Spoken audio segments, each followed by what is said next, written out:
In a small, snow-covered town, Sarah Carter is barely holding on. A single mother facing the relentless weight of unpaid bills, an impending eviction notice, and her son Ethan's fragile health. Sarah's days are a blur of survival and sacrifice. With every passing moment, the walls seem to close in further. Then, one stormy night, an act of kindness changes everything. A stranger's mysterious gesture reignites a glimmer of hope in Sarah's heart, leading her to dust off an old family heirloom, a wooden loom left behind by her grandmother.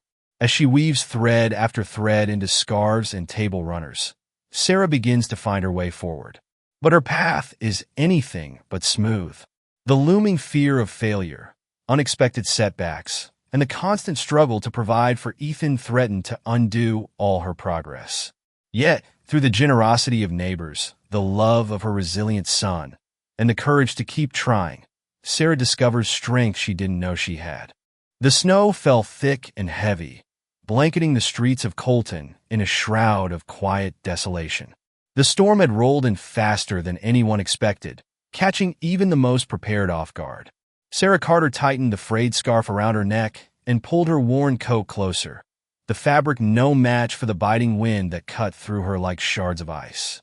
Her boots, cracked at the soles, crunched over the snow-packed sidewalk as she trudged home, a brown paper bag of groceries clutched to her chest. The dim streetlights flickered above, casting a feeble glow on the otherwise darkened neighborhood.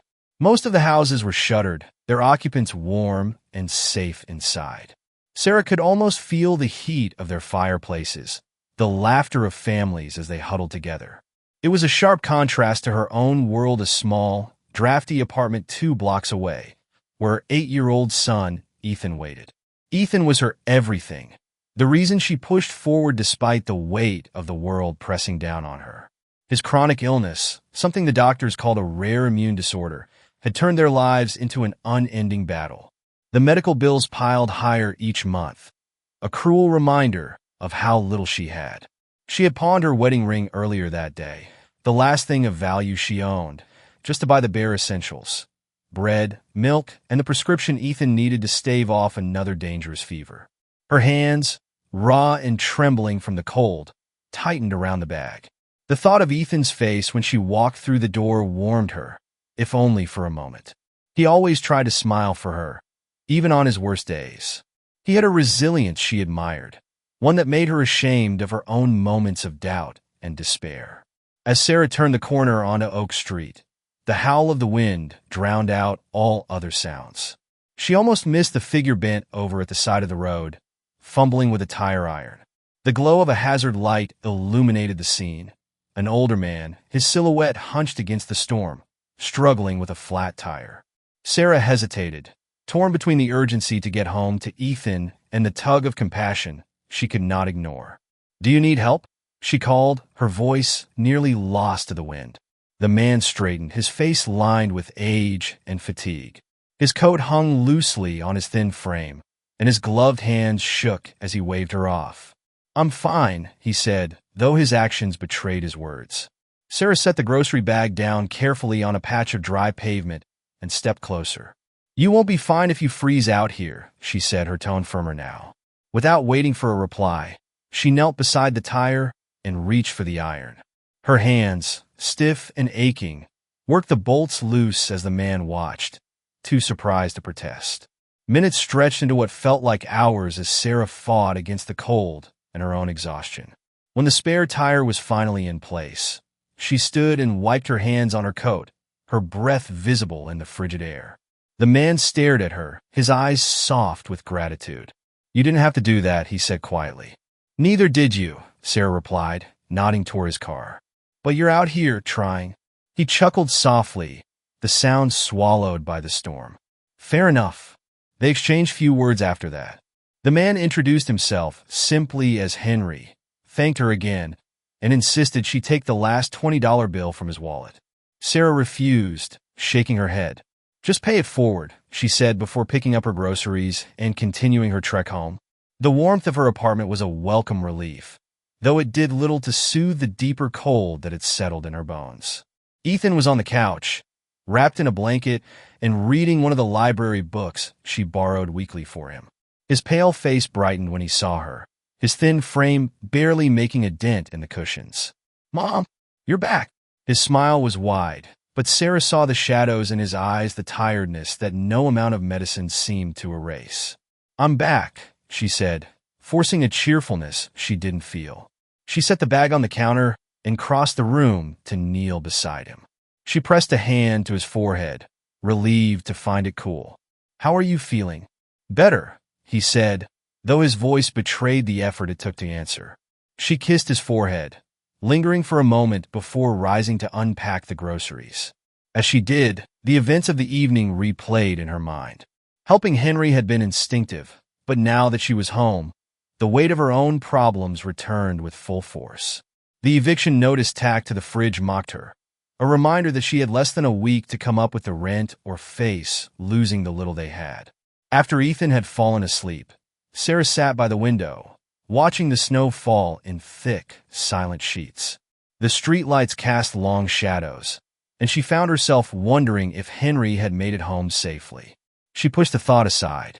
Her kindness had been a fleeting moment in a sea of struggles, and she doubted she would see him again. The next morning brought no reprieve. Ethan's health wavered, and Sarah spent the day tending to him, her anxiety mounting as the hours ticked by. The cold draft that seeped through the windows was a constant reminder of their precarious situation. By evening, her despair had settled in her chest like a stone. She paced the small living room, her mind racing for solutions. Every door seemed closed, every option a dead end. It was then that she heard a soft knock at the door. Frowning, Sarah opened it cautiously.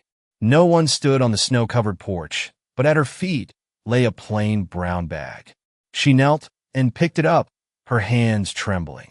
Inside, she found groceries more than she could have afforded and an envelope containing $50 in cash. A single note was tucked beneath the money. "For you and Ethan." Her breath caught. She looked out into the night, but there was no sign of anyone. Tears blurred her vision as she closed the door and leaned against it, clutching the bag to her chest. It wasn't just the gift itself that moved her, it was the reminder that someone, somewhere cared. As she unpacked the bag, her thoughts drifted back to Henry. Could it have been him? She doubted it. Their meeting had been briefed, and she had given him no reason to remember her.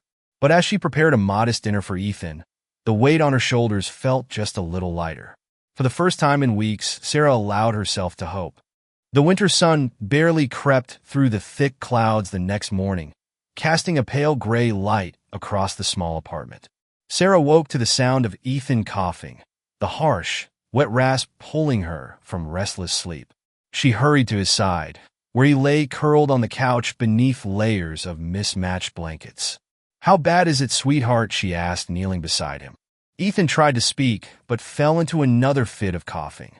His frail chest heaved with the effort, and Sarah's heart clenched. She reached for the medicine bottle on the coffee table, shaking the last dose into a plastic spoon. "Here, take this," she whispered, holding it to his lips. Ethan obeyed, grimacing as the liquid slid down his throat. "It tastes awful," he said weakly. "I know," she said with a small smile, brushing a hand over his damp hair. "But it'll help." The bag of groceries left on their doorstep the night before had been a lifeline, but Sarah knew it wouldn't solve the bigger problems pressing in on them. The eviction notices still hung on the fridge, a glaring reminder of the 3 days she had left to pay. She had applied for every job she could find, from cleaning offices to waitressing at the local diner, but there were no callbacks. After settling Ethan with a warm cup of tea, Sarah stood by the window, looking out at the snow-covered street. The town was quiet, save for the occasional car crunching by. She thought again of the mysterious bag and the note. Who had left it? Was it Henry? She remembered his kind, weathered face and how surprised he had been when she helped him. But she had no way of knowing. The uncertainty gnawed at her, but there was no time to dwell on it. She dressed quickly, bundling herself in her thin coat and scarf. Ethan looked up from his book as she tied her boots. "Where are you going, Mom?" "Just to talk to Mr. Higgins about the rent," she said, keeping her voice light. "I won't be long. You rest, okay?" Ethan frowned but nodded, his pale face drawn with concern. "Be careful." Sarah kissed his forehead before stepping into the bitter cold. The wind cut through her coat as she walked the short distance to her landlord's house. Mr. Higgins lived just a few blocks away in a neat brick home that stood in sharp contrast to the aging apartment building he owned. She knocked hesitantly, her heart pounding. After a few moments, the door opened to reveal Mr. Higgins, a heavy-set man with a perpetually furrowed brow. He looked at her with mild irritation. "Miss Carter," he said, crossing his arms. "What can I do for you?" Sarah swallowed her pride, the words sticking in her throat. "I know I owe you the rent," she began, her voice steady despite the trembling in her hands. "But I need just a little more time. My son has been sick, and I've been trying to find work." Mr. Higgins held up a hand, cutting her off. "I'm sorry, Miss Carter, but I've already given you 2 extensions. I can't keep making exceptions." "Please," she said, her voice cracking. "I just need until the end of the week. I'll find a way to pay. I promise." His expression softened slightly, but he shook his head. 3 days, Miss Carter. That's all I can give you." Sarah nodded, fighting back tears. "Thank you," she murmured before turning to leave. As she walked home, the weight of the situation pressed harder on her shoulders. 3 days wasn't enough. No amount of scrubbing floors or odd jobs could earn her what she needed in such a short time. Back at the apartment, Ethan was asleep, his small body curled beneath the blankets. Sarah sat beside him, her hand resting gently on his shoulder. She felt like she was failing him. When evening came, Sarah began preparing dinner with what little they had. The warmth of the stove and the rhythmic chopping of vegetables calmed her, if only briefly. Ethan woke and shuffled into the kitchen, his blanket trailing behind him like a cape. "Smells good, Mom," he said, his voice hoarse but cheerful. Sarah smiled at him, her heart aching. "It's not much, but it'll fill us up," she said, placing a bowl of soup in front of him. As they ate, there was another knock at the door. Sarah froze, her pulse quickening. Who could it be? She wasn't expecting anyone. Opening the door, she found herself face to face with Mrs. Latham, their elderly neighbor from down the hall. The woman held a casserole dish wrapped in foil, her sharp blue eyes soft with concern. "I heard Ethan was under the weather," Mrs. Latham said briskly. "I made too much dinner, so I thought you might like this." Sarah blinked, startled. "Oh, you didn't have to do that," she said, taking the dish gratefully. "Nonsense," Mrs. Latham replied, waving a hand. "You've got enough on your plate without worrying about cooking." Sarah invited her in, and the older woman stayed for a cup of tea. They talked quietly while Ethan dozed on the couch, his soft breathing filling the room. Mrs. Latham shared stories of her late husband and the struggles they had faced when they were young. "You remind me of myself," she said, patting Sarah's hand. "You've got grit, but grit doesn't mean you have to do everything alone. If you need help, you ask." The word stayed with Sarah long after Mrs. Latham left. She lay awake that night, staring at the ceiling, her thoughts racing. For so long, she had carried everything on her own, unwilling to burden anyone else. But maybe, just maybe, she didn't have to. The next day brought another surprise. As Sarah returned from the mailbox, she found an envelope tucked under her door. Inside was a handwritten note and a $100 bill. "Sarah, I heard about the trouble you're having. You've always been a good neighbor. Take this and use it however you need. Mrs. Latham." Tears filled Sarah's eyes as she held the note. It wasn't just the money, it was the kindness, the reminder that even in her darkest moments, there were people who cared. For the first time in weeks, a spark of hope ignited in her chest. The morning sunlight streamed weakly through the frost-covered windows, casting faint patterns across the worn carpet. Ethan stirred on the couch, his small form cocooned in blankets. Sarah sat at the table with a cup of lukewarm coffee, the envelope from Mrs. Latham still on the counter beside her. She had barely slept, her mind a whirl of gratitude and worry. The $100 would help, but it wasn't enough. 3 days loomed like a shadow, and she knew the eviction notice was more than a piece of paper. It was a countdown to losing the fragile stability she and Ethan clung to. "Morning, Mom." Ethan's voice broke through her thoughts, soft but steady. Sarah turned to him with a smile she didn't quite feel. "Good morning, sweetie. How are you feeling today?" Ethan shrugged, sitting up and rubbing his eyes. His face was pale, the circles under his eyes darker than usual, but he forced a smile of his own. "Better, I think." Sarah walked over and pressed a hand to his forehead. "You don't feel too warm," she said, relieved. "I'll make you some tea, okay?" "Okay," Ethan said, leaning back against the couch cushions. As she moved about the small kitchen, the kettle hissing softly on the stovetop, Sarah glanced back at Ethan. He had always been a quiet child, more observant than most kids his age. Even now, as he looked out the window, his brow furrowed slightly, she could see the weight he carried. He knew more than she wanted him to. When she brought him the tea, Ethan looked up at her with those sharp, curious eyes. "Mom, are we okay?" Sarah hesitated, her hand hovering over his. She wanted to protect him from the truth, but Ethan wasn't the type to be easily fooled. "We're okay," she said carefully. "Things are just a little tough right now." Ethan tilted his head, studying her. "Because of the bills?" Sarah's chest tightened. "Yes, but I'm working on it. Don't you worry about that, okay? That's my job." "You always say that," Ethan murmured, his gaze dropping to his tea. "But I want to help." Sarah knelt in front of him, taking his hands in hers. "Ethan, you help me just by being you. Your job is to rest and get better. That's all I need from you." Ethan nodded slowly, but Sarah could see the determination flicker in his eyes. He didn't want to be a burden. He never had. That afternoon, Sarah busied herself with cleaning. It was a small, simple act, but it helped her feel like she was in control of something, however minor. Ethan sat at the table, his pencils and notebooks spread before him. "What are you working on?" Sarah asked as she wiped down the counter. Ethan grinned, holding up a piece of paper. It was a drawing of their apartment building, the lines wobbly but unmistakable. In one window, he had drawn her and himself, both smiling. Sarah's heart ached as she took the paper from him. "This is beautiful," she said. "You're really talented, you know that?" Ethan's smile widened. "Maybe I can sell my drawings.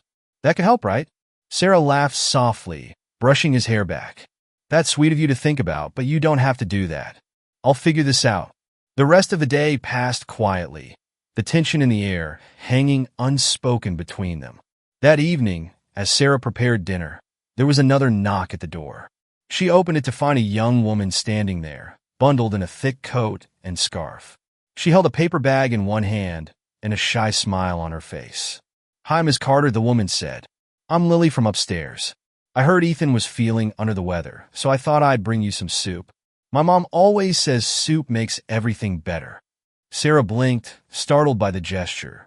"Oh, Lily, thank you so much. That's so kind of you." "It's nothing," Lily said, handing over the bag. "I hope he feels better soon." After she left, Sarah unpacked the bag and found not just soup but a small container of cookies and a note written in careful handwriting. "We're all rooting for you." Sarah set the bag on the counter, her hands trembling. The kindness of her neighbors was overwhelming, yet it brought with it a twinge of guilt. She had always prided herself on handling things alone, but it was becoming increasingly clear that she couldn't. Over dinner, Ethan perked up at the sight of the cookies. "Who brought these?" he asked, his mouth already full of crumbs. "Lily from upstairs," Sarah said, smiling at his delight. "You have nice neighbors," Ethan said thoughtfully. "We do," Sarah agreed. The following morning, Ethan seemed brighter, his energy returning. As Sarah sat at the table with a notepad, making a list of the few odd jobs she might take on, Ethan joined her, his notebook in hand. "I want to do something nice for them," he said. "For who?" "For Mrs. Latham and Lily. They've been so nice to us." Sarah's heart swelled with pride. "That's a lovely idea. What do you have in mind?" Ethan flipped open his notebook, showing her a page filled with small drawings. "I can make thank you cards," he said, "and maybe you can help me write something nice in them." Sarah nodded, fighting the tears that threatened to spill. "I think that's a perfect idea." They spent the morning working together, Sarah writing notes while Ethan colored the cards with crayons. By the time they were finished, the small stack of handmade cards felt like a tangible piece of gratitude. Later that day, they delivered the cards together. Mrs. Latham hugged Sarah tightly, her eyes misty as she read the note. Lily beamed and promised to hang Ethan's card on her fridge.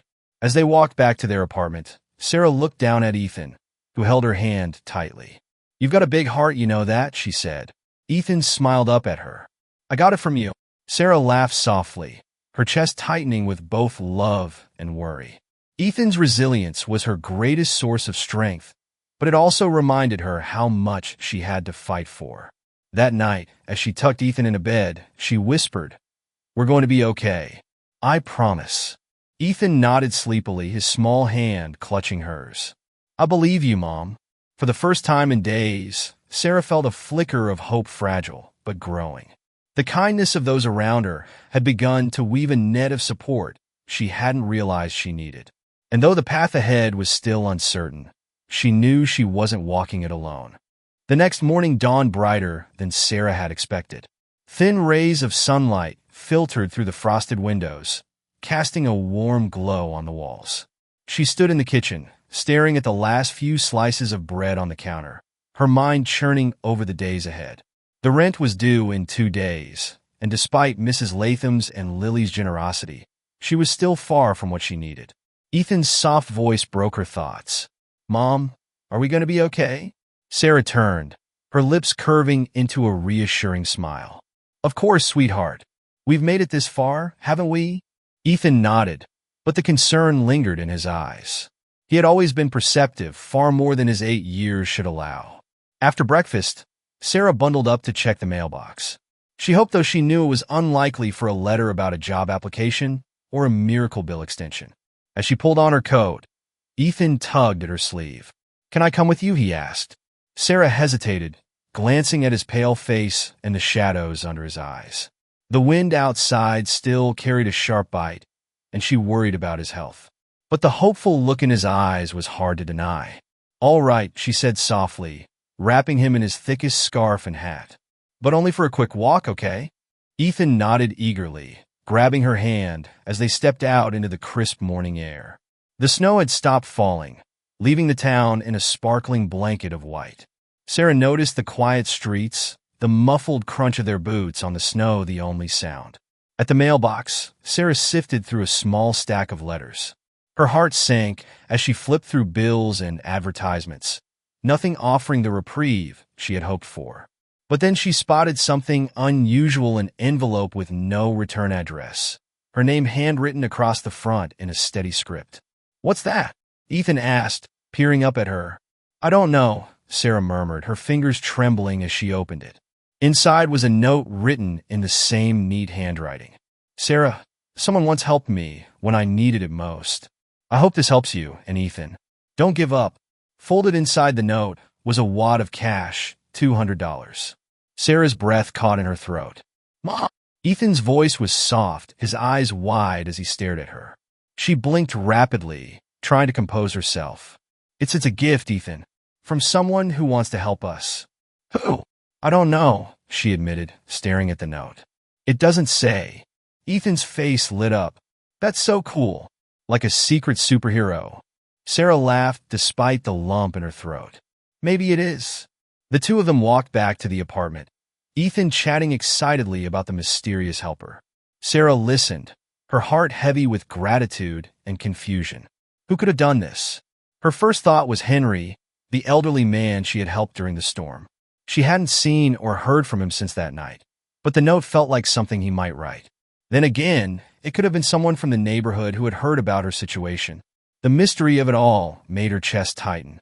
The money was a godsend, but it wasn't quite enough to cover the rent.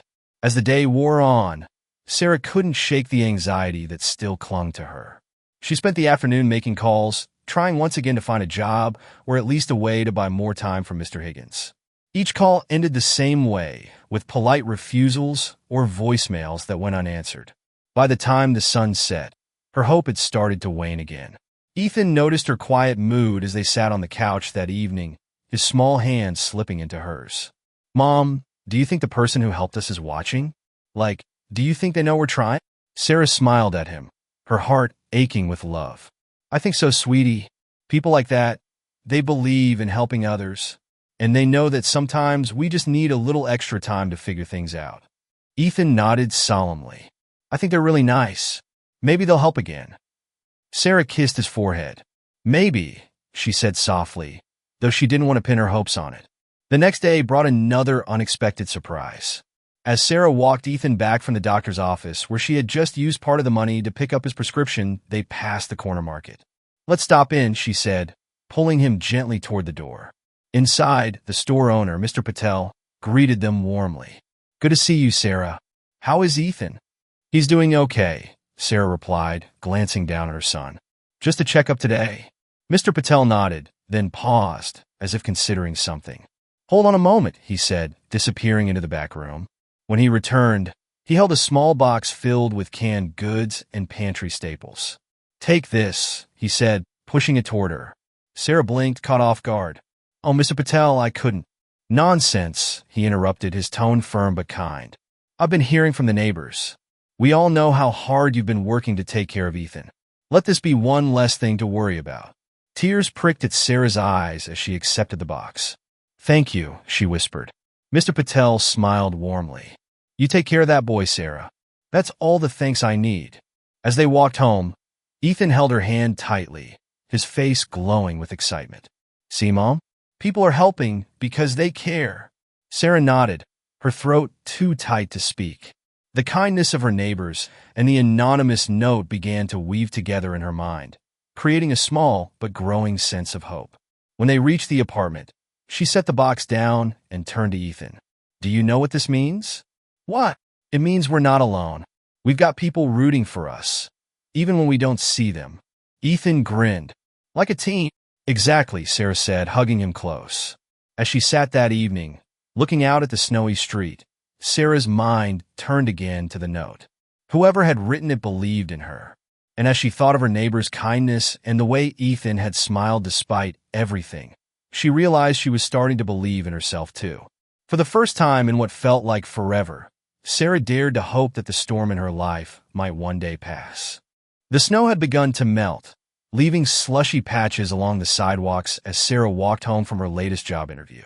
The brisk air carried a hint of warmth, a promise that winter might finally be loosening its grip. Yet, despite the faint promise of spring, Sarah felt the chill of uncertainty deep in her chest. The rent was due tomorrow. Even with the anonymous gift and the kindness of neighbors like Mrs. Latham and Mr. Patel, she was still short by $50. She had spent the morning calling agencies, offering to clean homes, run errands, or take any work they had. But nothing had come through. She stepped into the apartment, her boots leaving damp marks on the worn linoleum. Ethan sat at the table, scribbling furiously in his notebook. He looked up with a bright smile, one that momentarily eased the knot in Sarah's chest. "Mom, look at this," he said, holding up a page. Sarah set her bag down and walked over, leaning in to see his latest drawing. It was their apartment building again, but this time, he had added bright flowers in the windows and little stick figures smiling from every balcony.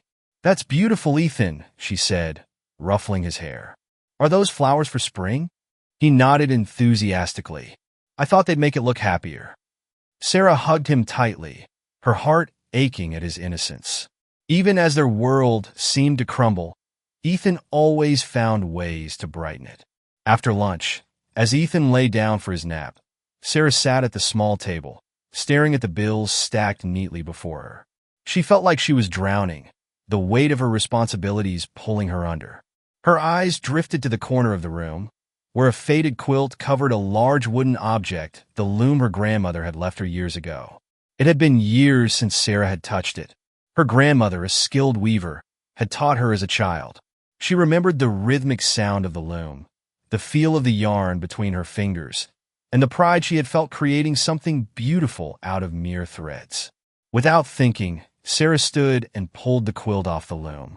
Dust swirled in the air, but underneath, the wooden frame still stood strong. She ran her fingers over the wood, her mind flooding with memories of her grandmother's hands guiding hers. Beneath the loom's frame was a small drawer. Sarah pulled it open and found a worn notebook tucked inside. She flipped through its pages, her breath catching as she saw her grandmother's sketches and notes for patterns.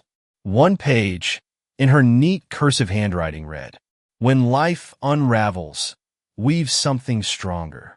The words struck Sarah deeply, as though her grandmother were speaking to her across time. That evening, After Ethan had gone to bed, Sarah sat at the loom. She found scraps of yarn and fabric tucked away in a storage bin, remnants of old projects and forgotten hobbies. The loom creaked softly as she began working, her hands moving with tentative familiarity. The rhythmic sound of the loom was soothing, and Sarah found herself lost in the process. The threads came together, forming a simple but beautiful pattern. Each motion of her hands felt like a small act of reclaiming control, a reminder that she could create something worthwhile even in the midst of chaos. By the time she finished the piece, a scarf woven from mismatched scraps, the sun was beginning to rise. Exhausted but proud, Sarah held the scarf in her hands, the fabric warm from her touch. The next day, she decided to wear the scarf as she ventured out. It wasn't just practical, it felt like a piece of her grandmother's wisdom wrapped around her shoulders, giving her strength. She stopped by the corner market to thank Mr. Patel again for his help. He greeted her warmly, his eyes lingering on the scarf. "That's lovely," he said. "Did you make it yourself?" Sarah nodded, a faint blush coloring her cheeks. "It's nothing fancy, just something I put together last night." Mr. Patel's expression shifted to one of interest. "You know, Sarah, handmade things like that can be valuable. Have you ever thought about selling your work?" The question startled her. "Selling it? I haven't really considered that." "You should," he said firmly. "There's a craft fair coming up in a few weeks. My niece works with a local group that organizes it. I could put in a word for you." Sarah stared at him, unsure how to respond. The idea seemed both impossible and exciting. "I don't even know if I'd have enough time," she said hesitantly. Mr. Patel smiled. "You'd be surprised what you can do when you put your mind to it." That evening, Sarah sat at the table with Ethan, telling him about Mr. Patel's suggestion. "Do you think you'll do it, Mom?" Ethan asked, his eyes wide with curiosity. "I don't know," Sarah admitted. "It's been so long since I've made anything like this. And even if I did, I'd need more materials." Ethan brightened. "Maybe I can help. I can draw designs, and you can make them." Sarah laughed, her heart warming at his enthusiasm. "I think that's a wonderful idea." Over the next few days, Sarah began working on more pieces whenever she had free time. Word spread quickly through the neighborhood that she was weaving again. To her surprise, Mrs. Latham knocked on her door one afternoon, holding a basket of yarn and fabric scraps. "I heard you're making something special," the older woman said with a smile. "I thought you might be able to use these." Sarah accepted the basket, tears stinging her eyes. "Thank you, Mrs. Latham. This means so much." "You're doing something good, Sarah," Mrs. Latham said gently. "And good things deserve support." By the end of the week, Sarah had completed several scarves and table runners, each one more intricate than the last. The loom, once forgotten in the corner of her apartment, had become the heart of her home again. More than that, Sarah began to feel a shift within herself. For so long, she had felt powerless, swept along by the currents of life. But now, with every thread she wove, she was taking back control. She wasn't just surviving, she was creating, building something new from the remnants of her struggles. And for the first time in what felt like years, Sarah felt a glimmer of hope for the future. The crisp scent of early spring filled the air as Sarah stepped out of the apartment, carrying a box of her finished weaving projects. Ethan trailed behind her, clutching one of her scarves with pride. The craft fair was only a short walk away, set up in the town square, where rows of booths buzzed with activity. Sarah's heart raced as she approached her small, assigned space. The other vendors were busy arranging their displays: handmade jewelry, jars of honey, paintings, and other carefully crafted goods. She felt out of place, her modest collection of scarves and table runners stacked neatly on the borrowed folding table. "You're going to do great, Mom," Ethan said, squeezing her hand. His unwavering support gave her strength. "Thanks, sweetheart," she said, brushing a strand of hair from her face. "Let's set everything up, okay?" Together, they draped her pieces across the table, arranging them with as much care as they could. By the time the fair opened, a steady stream of visitors filled the square. At first, few people stopped at Sarah's booth. She forced a smile, trying not to let the lack of attention dampen her spirits. Ethan, however, had no such reservations. "Excuse me," he called out cheerfully to passersby. "My mom made these." They're really pretty. His enthusiasm drew the first few customers. A woman paused to admire one of the scarves, her fingers brushing over the soft fabric. "This is beautiful," she said. "You made this yourself?" "I did," Sarah said, her cheeks flushing. "I use a loom. It's a family heirloom." The woman smiled and handed over cash. "I'll take this one." After that, more people began stopping by. By midday, Sarah had sold several pieces, enough to make her first small profit. Ethan's energy was contagious, and he charmed nearly everyone who stopped to browse. "Look, Mom," Ethan exclaimed, holding up a crumpled bill. "This lady bought 2 of them." Sarah laughed, her earlier nerves melting away. "I see that, buddy. You're quite the salesman." As the sun dipped lower in the sky, Sarah sat at her booth, the box nearly empty. She leaned back in her chair, exhaustion creeping in, but there was a quiet pride in her heart. The fair had been more successful than she could have imagined. "Excuse me," a familiar voice said. Sarah turned, her breath catching. Standing before her was Henry Barrett, the elderly man she had helped during the snowstorm weeks ago. He looked much the same, tall, thin, with a warm smile that softened the lines of his face. "Mr. Barrett," she said, rising to her feet. "Please call me Henry," he said with a chuckle. His eyes fell on the scarves and table runners still on the table. "You've been busy, I see." Sarah nodded, still stunned by his presence. "I've been trying," she said.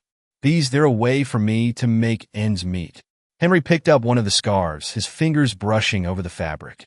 "This is fine work," he said, his tone thoughtful.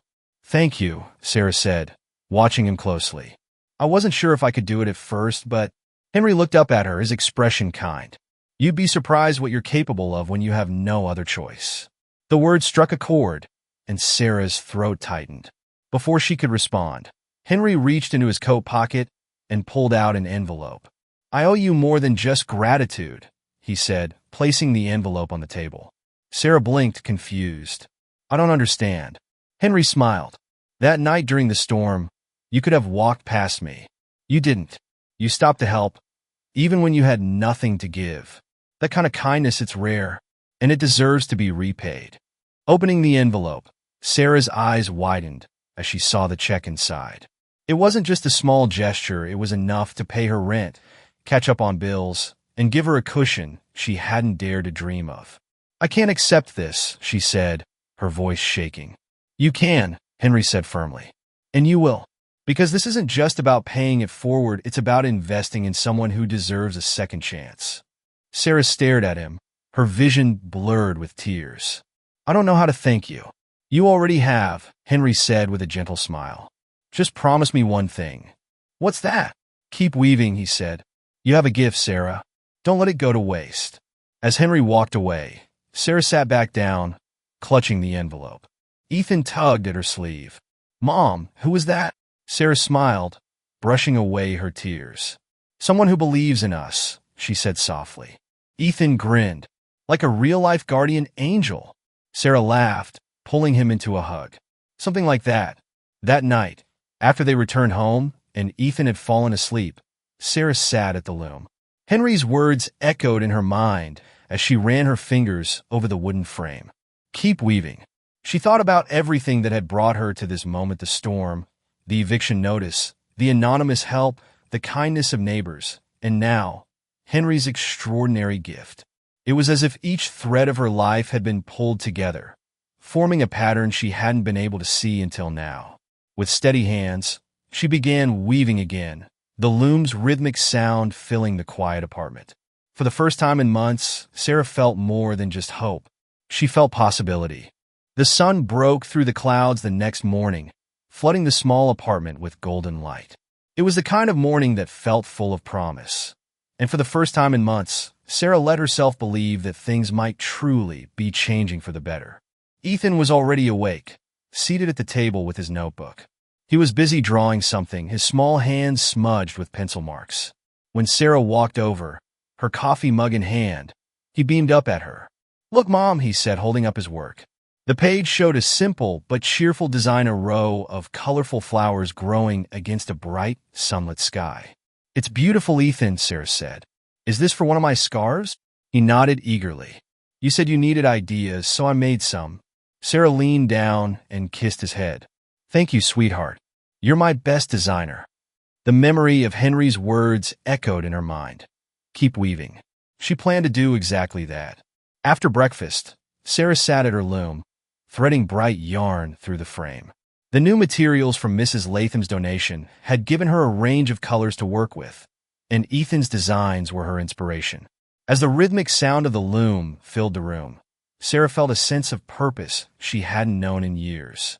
Each piece she created was more than just fabric. It was a tangible reminder of her resilience, of how far she and Ethan had come.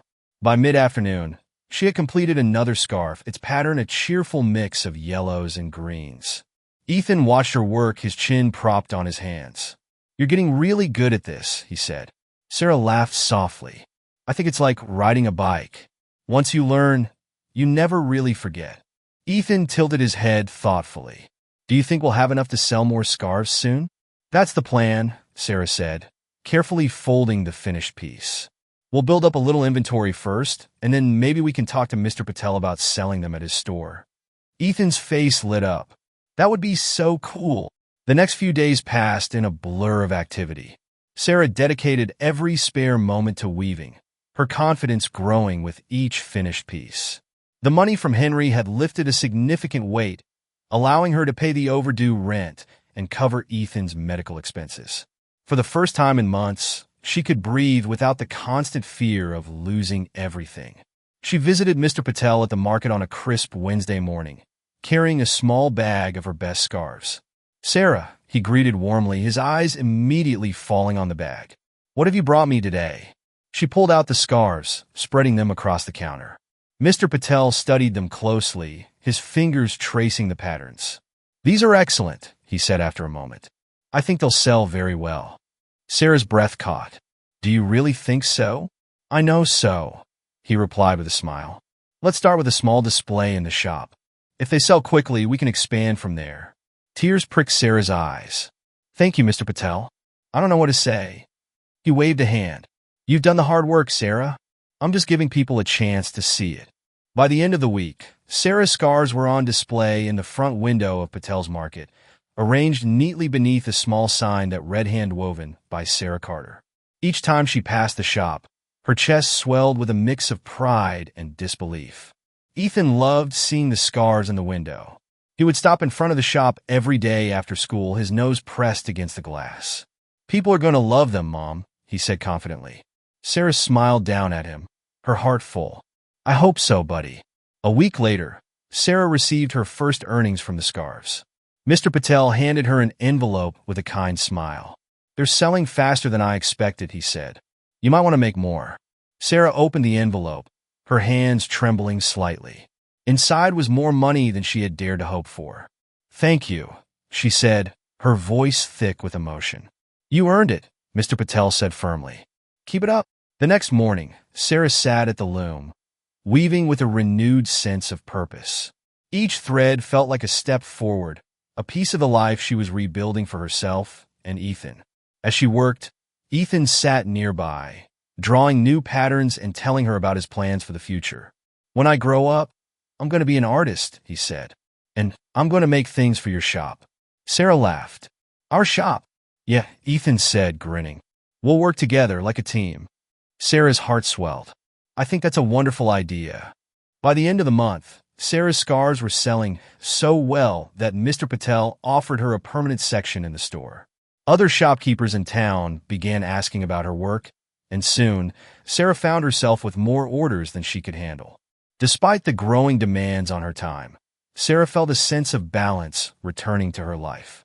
Each day brought new challenges, but it also brought new opportunities, new reasons to hope. And through it all, she never forgot the kindness that had brought her to this point, the neighbors who had helped her, the anonymous note that had restored her faith, and Henry Barrett's extraordinary gift. One evening, as Sarah sat at the loom and Ethan worked on another drawing, she paused to look at him. Do you know how proud I am of you? She said. Ethan looked up, surprised. Of me? Yes, Sarah said. You've been so brave through everything. You're the reason I keep going. Ethan smiled shyly, his cheeks reddening. You're brave too, Mom. Sarah felt a lump rise in her throat. Maybe, but I couldn't have done any of this without you. As she returned to her work, the steady rhythm of the loom filled the room. The threads came together beneath her hands, weaving a story of resilience, love, and second chances. And for the first time, Sarah believed that the future they dreamed of was within reach. Spring fully arrived in Colton, bringing bursts of color to the town as flowers bloomed in window boxes and along sidewalks. For Sarah, the change in season mirrored the shift in her life. Orders for her scarves and table runners had grown steadily, giving her a sense of security she hadn't known in years. The rent was paid, Ethan's medicine was covered, and for the first time in months, she allowed herself to think about the future. It was late afternoon when Sarah arrived home from dropping off her latest order at Patel's Market. Ethan was sprawled on the living room floor, surrounded by crayons and paper, working on another set of designs for her.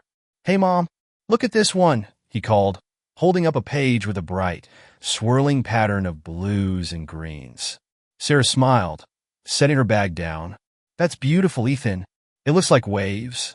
"That's what I was going for," he said proudly. She knelt beside him, brushing his hair back from his forehead. "You're such a good artist, sweetheart. Maybe we'll use this one next." Ethan grinned, but before he could reply, a sharp, acrid smell reached Sarah's nose. She frowned, her head snapping toward the kitchen. "Do you smell that?" she asked. Ethan sniffed the air, his face scrunching up. "It smells weird." Sarah stood quickly, her heart pounding. She hurried into the kitchen, where the smell of burning plastic was stronger. A small puff of smoke wafted from the corner where her loom stood. "No," she gasped, rushing forward. One of the extensions cords she had used to power a nearby lamp had overheated. The edge of the cord was singed, and small sparks flickered dangerously close to the wooden loom. Sarah grabbed a dish towel and smothered the sparks, her hands trembling as she pulled the cord from the outlet. The smoke dissipated, but Sarah stood frozen, staring at the loom. The edge of the frame was scorched, a blackened scar marring the smooth wood. Her heart sank. "Mom!" Ethan's small voice came from behind her. She turned to see him standing in the doorway, his face pale with worry. "It's okay," she said quickly, forcing a smile. "It's just a little burn. The loom is fine." Ethan nodded, but the tension in his small frame didn't ease. "Are you sure?" Sarah knelt and hugged him tightly. "I'm sure. It scared me, but we'll fix it. Don't worry." That night, after Ethan had gone to bed, Sarah sat at the loom, running her fingers over the scorched edge. The damage wasn't catastrophic, but it felt like a harsh reminder of how fragile her progress was. The loom had become more than a tool for her. It was a symbol of everything she had rebuilt. The thought of losing it made her stomach twist. As she sat there, the door creaked open, and Mrs. Latham appeared, clutching a small bag. "I heard about the fire," she said, her sharp eyes scanning the room. "I came to check on you." Sarah smiled weakly. It wasn't much of a fire, just a spark from an old cord. But it did this. She gestured to the loom. Mrs. Latham walked over, inspecting the damage. "Well, it's not pretty," she said, "but it's fixable." "I don't know how," Sarah admitted. "This loom is so old. I don't even know if replacement parts exist." Mrs. Latham placed a firm hand on Sarah's shoulder. "Then we'll make do. You've come too far to let this stop you." Her words were like a balm, easing the ache in Sarah's chest. "Thank you," Sarah whispered. The next morning, Sarah took the loom apart carefully, examining the damaged piece. She didn't have the tools or the knowledge to fix it herself, but she knew someone who might. "Ethan, grab your shoes," she called.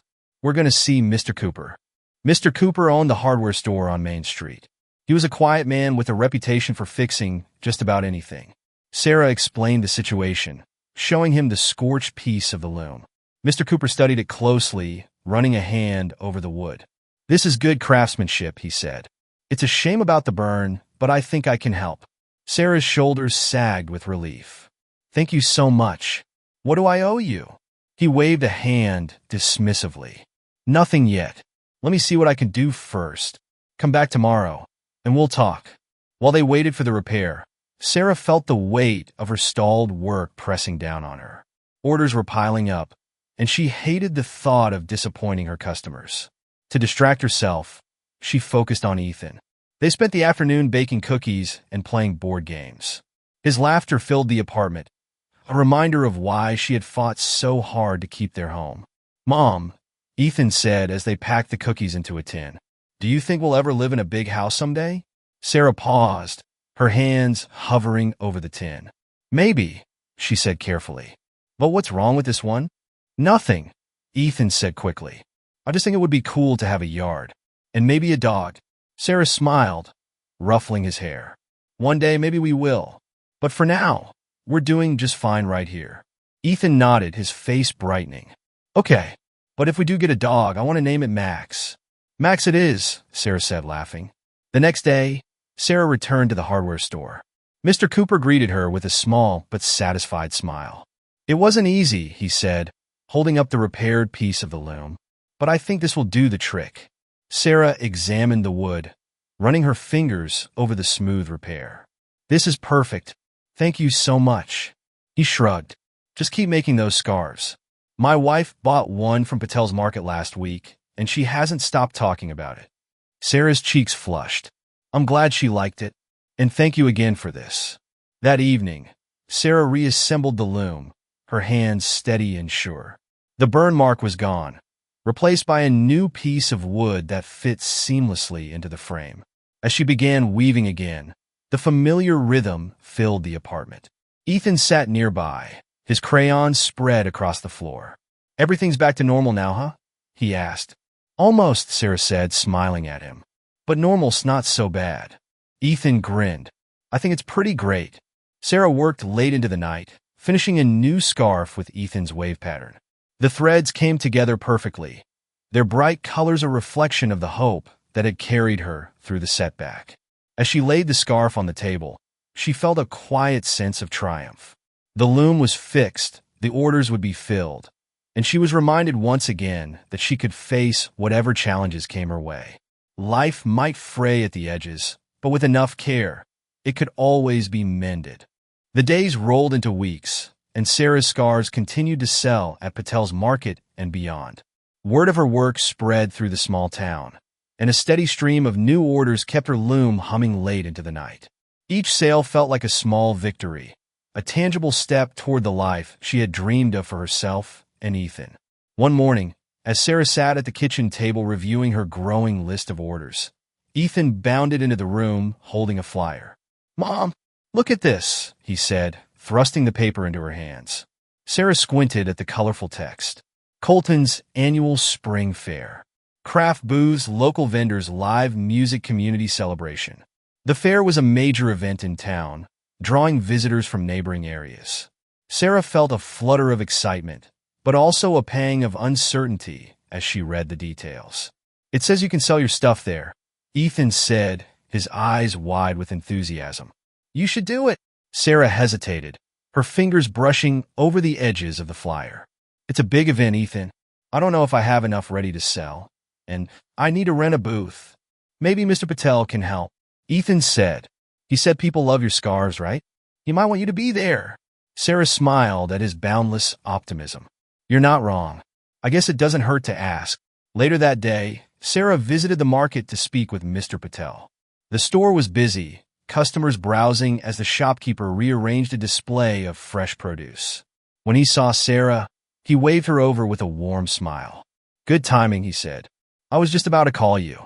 We sold out of your scarves again." "That's great news," Sarah said, her voice tinged with amazement. "What can I do for you today?" Mr. Patel asked, folding his hands on the counter. Sarah held up the flyer. "Ethan found this. I was wondering, do you think it's worth signing up for the fair?" Mr. Patel's expression brightened. "Absolutely. Your work has become very popular, Sarah. The fair is the perfect opportunity to reach more people." "I'd have to rent a booth, and I'm not sure." "Consider it my gift to you," Mr. Patel interrupted. "I'll sponsor your booth. You've worked hard, and you deserve this chance." Tears pricked Sarah's eyes. "I don't know what to say, thank you." He patted her shoulder. "You've earned it. Now, get to work. The fair's in 2 weeks." The days leading up to the fair were a whirlwind. Sarah spent every free moment at the loom, weaving with a mix of excitement and nerves. Ethan was her constant cheerleader, helping her choose colors and patterns and packing each finished piece with care. One evening, as they worked side by side, Ethan looked up at her. "Do you think people will like them, Mom?" Sarah smiled, brushing a strand of hair from her face. "I think they'll love them. And even if they don't, we'll be proud of what we've done." "You're the best," Ethan said, his voice filled with admiration. Sarah's heart swelled. "No, buddy. That's you." The morning of the fair dawned bright and warm, a perfect spring day. Sarah and Ethan arrived early to set up their booth. They worked together to drape the scarves and table runners across the display, each piece carefully folded and labeled. Ethan added his drawings to the table, offering them for free to anyone who stopped by. The fairgrounds buzzed with activity as other vendors finished setting up. The scent of fresh popcorn and grilled food filled the air, mingling with the sound of laughter and live music. Sarah felt a mix of excitement and nerves as the first visitors began trickling in. It didn't take long for people to notice her booth. "These are stunning," one woman said, holding up a scarf in shades of blue and gray. "You made these yourself?" "Yes," Sarah said, her voice steady despite the butterflies in her stomach. "I'll take this one," the woman said, handing over cash. As the day wore on, the booth grew busier. Ethan charmed the customers with his bright smile, eagerly telling anyone who stopped by, "My mom made these." By mid-afternoon, Sarah's stock was nearly gone. She had sold more than she had dared to hope, and the joy on Ethan's face was worth every hour of work. Toward the end of the day, as the crowds began to thin, Sarah noticed a familiar face approaching the booth. It was Henry Barrett, the elderly man she had helped during the storm. "Mr. Barrett," she said, her face lighting up. Henry smiled, his eyes twinkling. "It's good to see you again, Sarah. How's business?" "Better than I ever imagined," she said, gesturing to the nearly empty table. "Thank you for believing in me." Henry picked up one of the remaining scarves, his fingers brushing over the soft fabric. "You done all this yourself. All I did was give you a little push."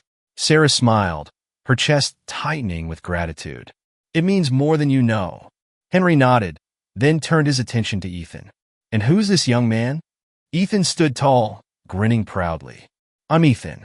I helped too." Henry laughed. "I can see that. You got quite the team, Sarah." As the fair wound down, Sarah packed up what little remained and loaded the car with Ethan's help. The sun was setting, casting the fairgrounds in a warm, golden glow. On the drive home, Ethan chatted excitedly about the day, his voice bubbling with energy. "Did you see how many people stopped by? And that one lady said she's going to tell her friends about your scarves." "And?" Sarah laughed, her heart full. "I saw, Ethan. It was amazing, wasn't it?" "It was the best day ever," he said, his face glowing in the fading light. Sarah reached over and squeezed his hand. "It really was." That evening, after Ethan had fallen asleep, Sarah sat at the kitchen table, the day's earnings spread out before her. She had made more than enough to cover their bills, with enough left over to start saving for the future.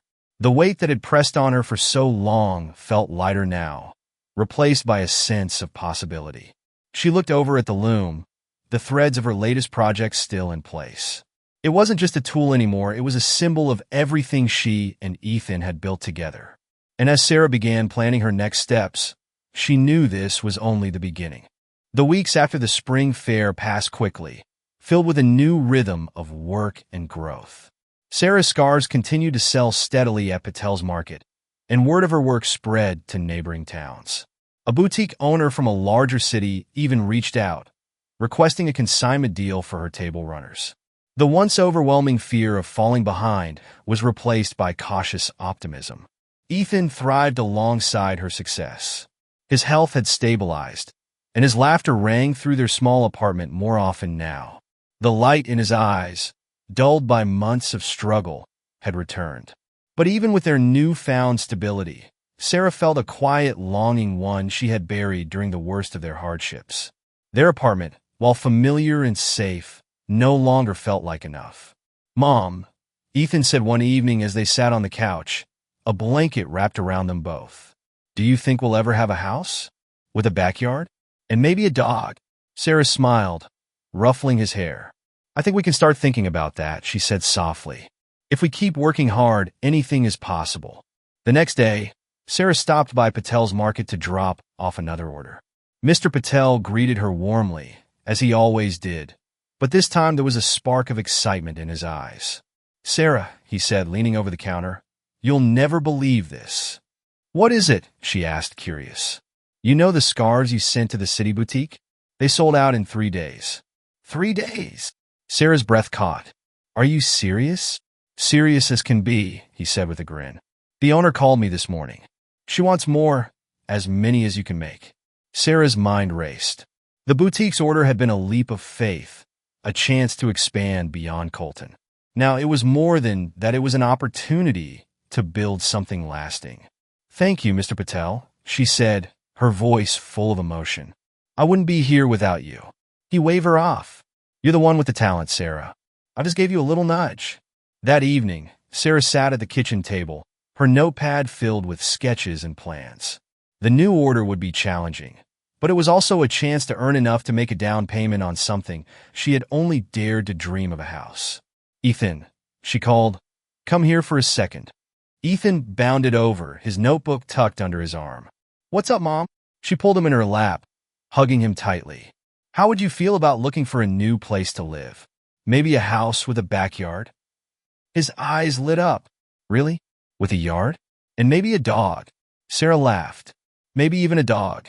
Ethan threw his arms around her neck, his excitement bubbling over. That's the best news ever. The following weeks were a whirlwind. Sarah worked tirelessly to complete the boutique's order, staying up late at the loom and pouring her heart into each piece. Ethan helped where he could, packing scarves neatly into boxes and drawing little thank you notes to include with each order. One afternoon, as she wove a delicate pattern of blues and whites, Sarah realized how far they had come. Just a few months ago, she had been on the brink of losing everything. Now, she was building something not just for herself, but for Ethan too. When the boutique payment finally arrived, Sarah held the check in her hands, her heart pounding. It was more than she had ever imagined earning in a single sale. Enough to pay their bills, keep Ethan healthy, and most importantly, take the first step toward finding a home. She and Ethan spent the next few days touring small houses in their neighborhood. Most were modest, but each one held the potential for something more, a fresh start, a place where they could truly belong. On the third day, they found it. A small, charming house with a white picket fence and a sunny backyard. The paint was chipped, and the garden was overgrown, but Sarah saw past the imperfections. This is it, she said, squeezing Ethan's hand. He nodded eagerly. This is home. The closing process was a blur of paperwork and planning, but by the time they moved in, spring had fully bloomed. The garden was filled with wildflowers, and the sun seemed to shine a little brighter through the windows. Sarah stood in the kitchen one morning, unpacking boxes, when she heard Ethan's excited shout from the backyard. Mom, come look. She stepped outside to find him crouched in the grass, holding a small bundle for a stray puppy that had wandered into the yard. Can we keep him?